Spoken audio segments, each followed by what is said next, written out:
He made me pay the most expensive bill just to humiliate me. He had no idea that place held a secret that would change everything between us. Have you ever felt like an outsider in your own family? That's exactly what happened to me on an ordinary Thursday when my Katie called with that forced tone I knew all too well. Dad, Derek wants to take you out to dinner. He got a promotion and wants to celebrate. The word celebrate bothered me a little. Ever since he married my daughter 4 years ago, I basically became wallpaper at family gatherings. Not that he mistreated me directly, but he had this subtle way of making me feel unnecessary. Where were you thinking of going? He picked the Golden Oak Steakhouse. Know it? Of course I knew it. I had a connection to that place she couldn't even imagine. But that was my business. If you're listening, hit that like button so this story reaches other people who might be going through the same thing. I've always been a simple man. Up at 6, make my black coffee strong, read the newspaper cover to cover. I wear the same 3 shirts all week, not out of necessity but out of habit. My house is small, organized, no unnecessary luxuries. People see me as just another retiree who has to pinch pennies at the end of the month. I let them think that because I learned something. When you show too much, people approach you for the wrong reasons. But let me tell you what happened that night. I arrived at the restaurant right on time at 7. Derek was already there in a new suit, with that smile I knew well, kind of forced like he was doing me a favor. Harry, good to see you made it. His handshake was always too firm, one of those that wants to show who's stronger. Katie looked beautiful, but I could tell she wasn't comfortable. After 40 years of being a dad, you know the signs. Dad, are you okay? I'm good, honey. Thanks for the invite. I sat in the chair he pointed to, away from the head of the table, of course. That was his territory now.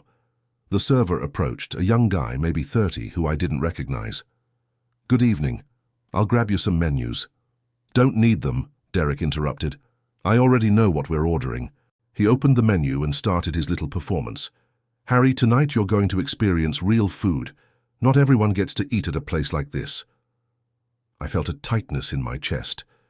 Not because of the money, but because of how he was talking, like he'd brought me here to do charity work. Dad, maybe we should... Katie tried. No, let me break it down for your dad how this works. Derek pointed at the menu.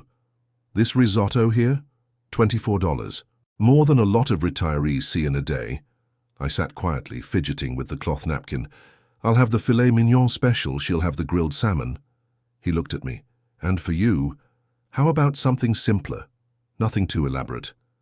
That's fine. My voice came out low, but not from shame. It was pure anger. As the evening went on, Derek got more comfortable. He ordered an $80 bottle of wine. Harry, ever tried a wine like this? I'm guessing not. Today's your lucky day. He poured my glass half full, filled his and Katie's completely. You know what the problem with retirees today is? They don't know how to enjoy the finer things in life. They stick to those dive bars on the corner. Katie was turning red. Derek, stop it. Come on, Katie.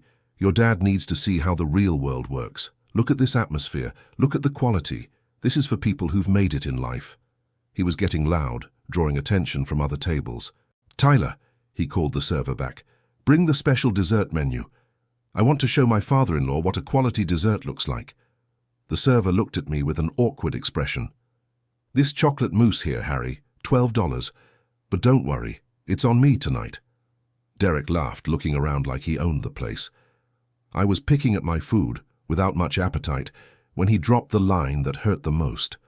You know, Katie, we need to think about the family's future. Can't keep carrying dead weight forever. My daughter put her head down, embarrassed. But tonight I'm feeling generous, right, Harry?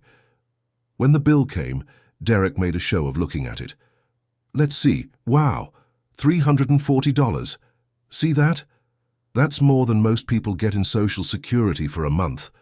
He pulled out his card, that gold one he loved to show off. Don't sweat it, okay? I know with your pension... That's when I couldn't stay quiet anymore. I stood up slowly from my chair. Derek, can I say something?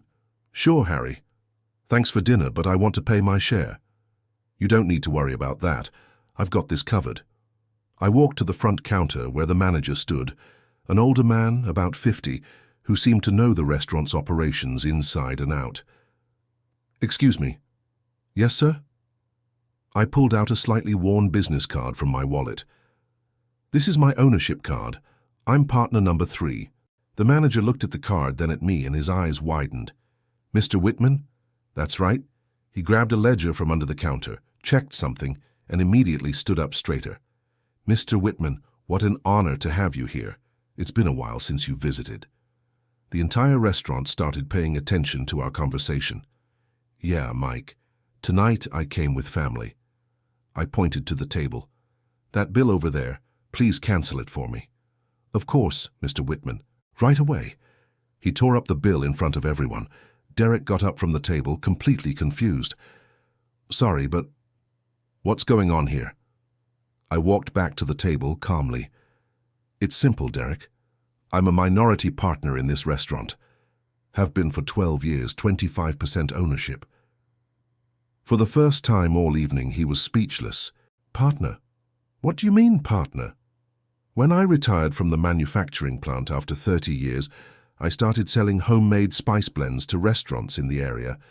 The previous owner here liked them so much he invited me to become a partner. I put my retirement savings into the business and it's been profitable ever since." Katie was stunned. "Dad, why didn't you ever tell us this?" "Because I didn't need to. I like my simple life. I don't need to prove anything to anyone." The manager approached our table. "Mr. Whitman has always been very discreet. He comes by occasionally, talks with the kitchen staff, gives suggestions about seasonings and recipes, but he never wanted the spotlight." Derek was pale. But you live in a simple house." "Because I like living that way. I don't need a mansion to be happy.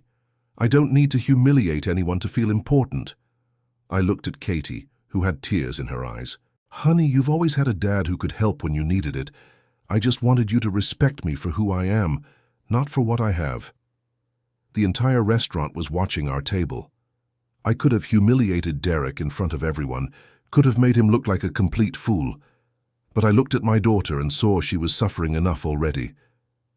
"Derek," I said quietly, "you have a wonderful wife. You have a good life. You don't need to step on anyone to feel important." He was trembling. "Harry, I had no idea. You didn't know because I didn't make a point of showing it. I wanted you to respect me for being who I am, an ordinary man who likes to get up early, drink coffee, and talk with his daughter." I grabbed my jacket from the chair.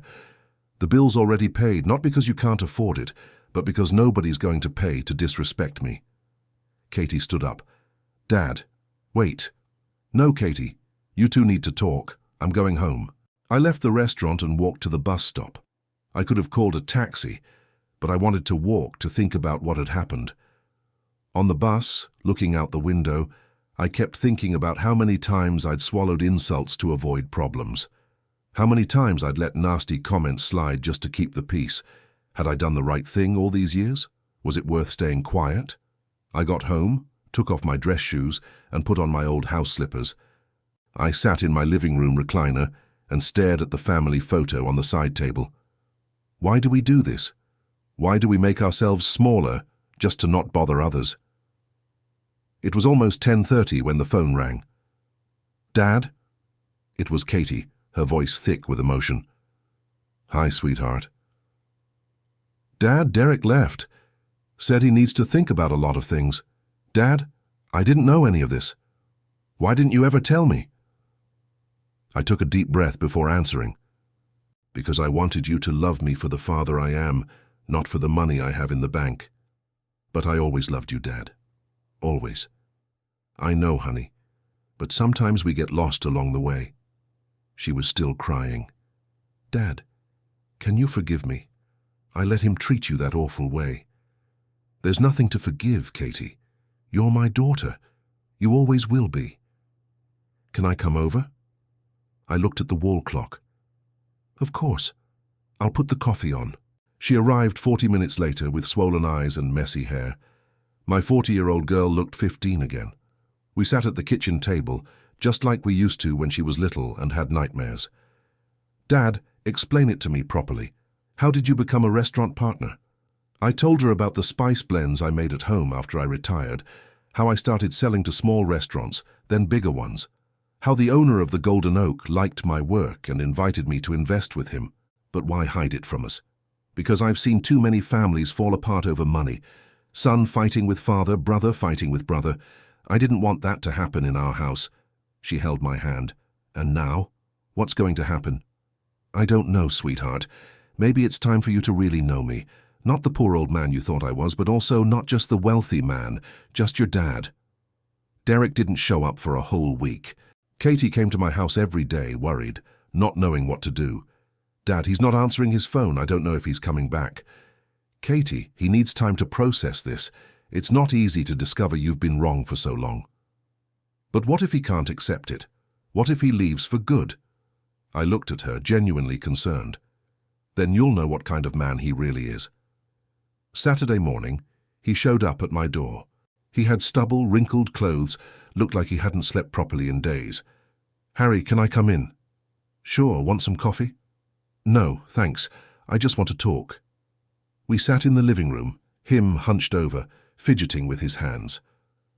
I came to apologize for what I did, what I said. I have no excuse. Derek, can I ask you something? Sure. Why did you treat me that way? What did I do to deserve it? He looked up, met my eyes. Fear, Harry. Fear of not being good enough for Katie. Fear that she'd compare me to you and see that I wasn't worth much. But it wasn't a competition, son. I just wanted to get to know my son-in-law, be part of the family. I know, but I got jealous of how she talked about you, so I started trying to prove I was better, that I could provide more for her. We talked for over an hour. He told me about his insecurities, the pressure he felt at work. I told him how rejected I felt, how much it hurt to be treated like dead weight. Harry, can you give me a chance? Can I try again? It's not me you need to make things right with, Derek. It's with yourself. 2 months passed before things started to normalize. Derek moved back home, but he and Katie had to rebuild a lot of trust. He started coming to my house on Sundays. At first it was awkward, kind of forced, but gradually it became more natural. Harry, can I ask you something? Sure. How did you manage to keep it secret for so long? It wasn't easy. Many times I wanted to tell, especially when you two were having financial difficulties, but I was afraid of changing our relationship. And it did change, didn't it? It did, but maybe for the better. Katie discovered she could count on me not just for emotional support, but for practical help too. When she wanted to open her clothing boutique, she didn't have to go to the bank for a loan. Dad, are you sure you can help me? I am, Katie, but I'll be your business partner, not your rich dad. I'm going to expect results. And I did expect them. She worked hard, made the store successful. Today she has 2 employees and is thinking about opening a second location. Today, looking back, I see that maybe I was wrong to keep the secret for so long. Maybe it was my own pride, fear of being judged, but I also learned that I don't need to be invisible to be loved. I don't need to pretend I'm less than I am just to avoid bothering anyone. Derek is still learning. He still slips up sometimes, says something a bit thoughtless, but he's genuinely trying. Last week he invited me to a new restaurant that opened in town. Harry, do you know the owner? Want me to talk to him? I laughed. He still thinks I know everyone in the restaurant business. No, Derek, tonight we're just going as regular customers. But if the food isn't good, will you complain? I will, but as a customer, not as competition. You know what makes me happiest today. It's not the money I have in the bank or the restaurant that turns a profit every month. It's being able to be myself in front of my family. Last Sunday, we were all here at home.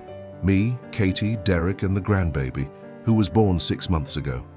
She was sleeping in my arms when Derek said, Harry, can you teach me to make those spice blends you used to sell? I can, but it's a family secret, okay? Of course, now I'm really part of the family. I looked at him, at the caring way he held his daughter, at the respect in his eyes when he spoke to me. You always were, Derek. You just needed to figure that out.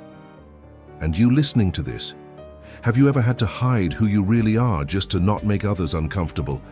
Ever pretended to be smaller than you are to keep the peace? Sometimes we think we're protecting our family, but we're actually diminishing ourselves. Sometimes the truth, even though it hurts at first, is what sets everyone free. Tell me, have you ever had to choose between being respected and being accepted? Life's too short to live pretending to be someone you're not. Sometimes the most expensive bill we pay is the one for our own silence.